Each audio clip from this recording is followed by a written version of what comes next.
Welcome back. Time now for the business day. Campaigning comes at a cost, but for many businesses, it's also a payday.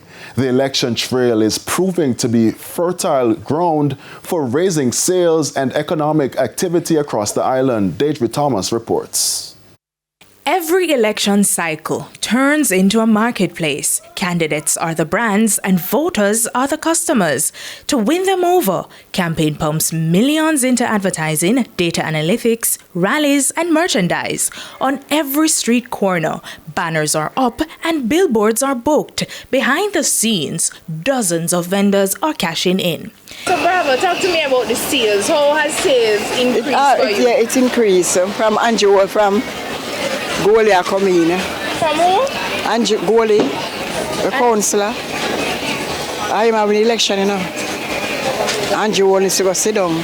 So what you say about the sales now? The sales them all right. You're seeing an increase in sales since election? Yeah.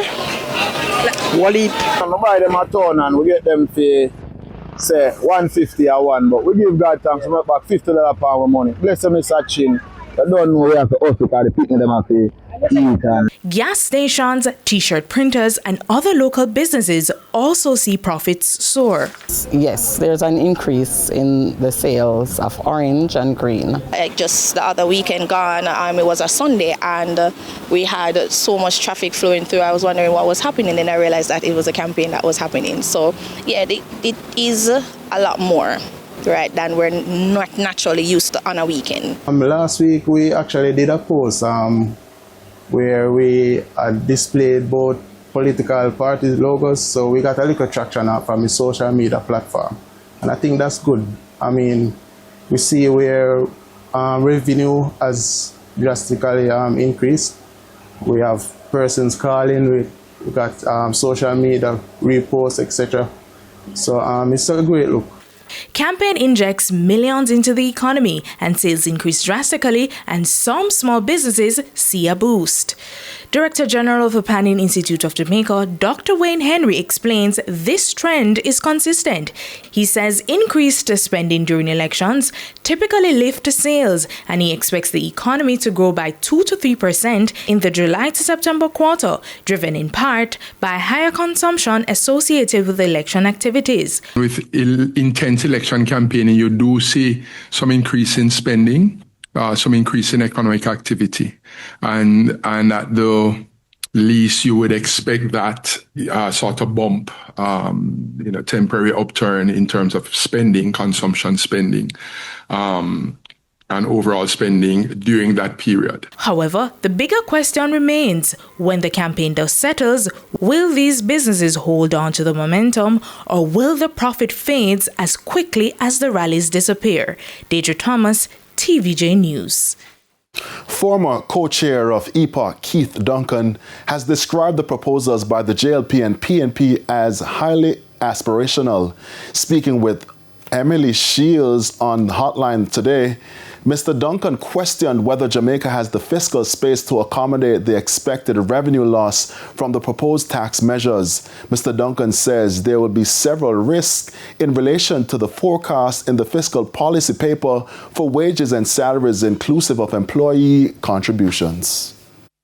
I know that the Jamaica Labour Party put forward a phased approach to the introduction of the 15% base rate on personal income tax.